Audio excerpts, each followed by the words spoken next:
पावसाळ्याच्या दिवसांमध्ये सर्दी पडसं हे सतत होत राहतं।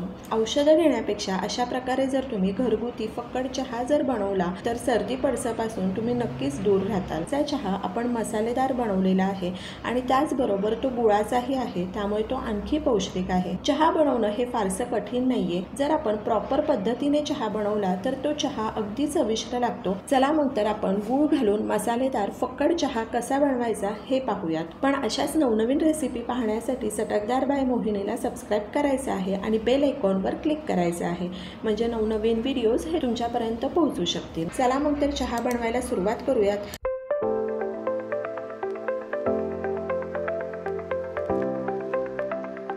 तर चहा बनवण्याकरता ह्या ठिकाणी 1 कप पाणी घ्यायचं आहे।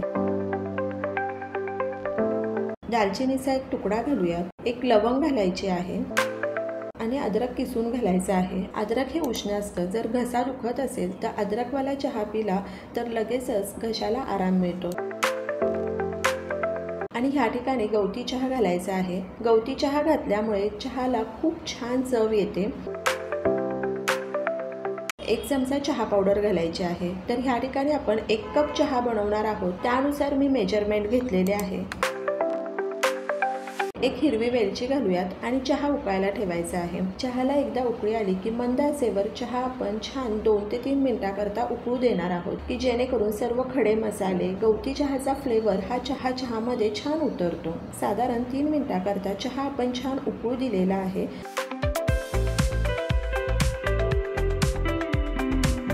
आता पाव कप दूध घालायचं आहे।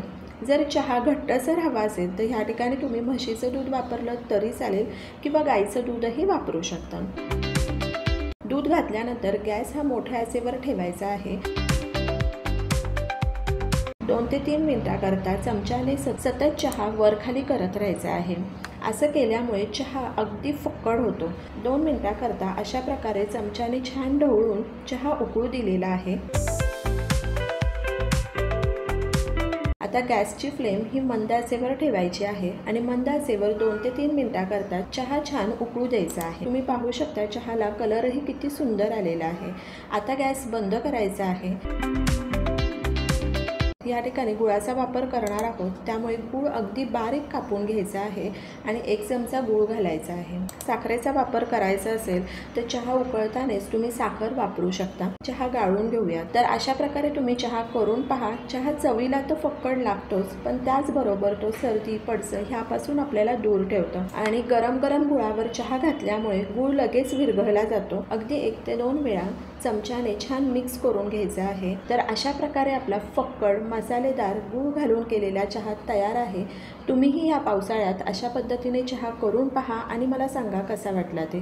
तर अशाच नवनवीन रेसिपी पाहण्यासाठी चटकदार बाय मोहिनीला सबस्क्राइब करायचं आहे आणि बेल आयकॉनवर क्लिक करायचं आहे, म्हणजे नवनवीन व्हिडिओज हे तुमच्यापर्यंत पोहोचू शकतील।